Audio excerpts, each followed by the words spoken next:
23 সালের আগে কখনো এখানে এরকম বন্যা হয় না। 97-তে একবার হয়েছিল। ওখানে গিয়ে দেখতেছি মানুষ খুব জীবনের খুব অবস্থা খারাপ। মানে গরু ছাগল সবগুলো নিয়ে কিছু বাড়ির 2 তলায়, কেউ নিচতলায়, নিচে যারা আছে মোটামুটি ফাঁকা ঘর।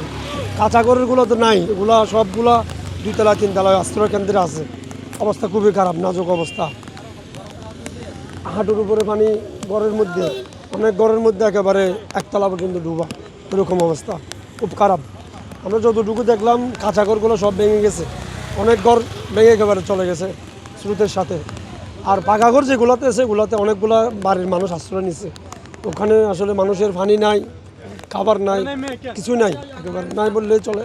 বিশেষ করে বিদ্যুতের সমস্যা, খাবার পানির সমস্যা, তারপরে যে মানুষের শুকনো খাবারের একদম সংকট। ওখানে আসলে না গেলে বোঝা যাবে না, এটা মানুষের কষ্টগুলো দেখা যাবে ওখানে গেলে, না গেলে বোঝা যাবে না, অনেক কষ্ট। এখানে আগে 23 সালের আগে কখনো এখানে এরকম বন্যা হয় না। 97-তে একবার হয়েছিল সাতকানিয়াতে। 23 সালের পরে হচ্ছে, কারণ রেল লাইনের হওয়ার পর থেকেই এদিকে বন্যাটা একটু বেড়ে গেছে। এর আগে এরকম বন্যা ছিল না। সকলেই জনমতের হলো, রেল লাইন হওয়ার পর থেকেই মানুষ পানিতে বাঁচতেছে। কিরকম রেল লাইনের জন্য কিরকম?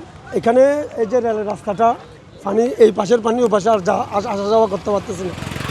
মানে এখানে যেভাবে কালভার্ট হওয়ার কথা ওই কালভার্টগুলো ভাবে ছিল না। 23 সালের পরে ওরা কিছু কালভার্ট করছে, কিন্তু ছোটো ছোটো তুলনামূলক। কালভার্টগুলো যদি একটু বড় হতো তাহলে এই বন্যাটা হতো না। এটা হচ্ছে সাতকানিয়ার মানুষের মতামত।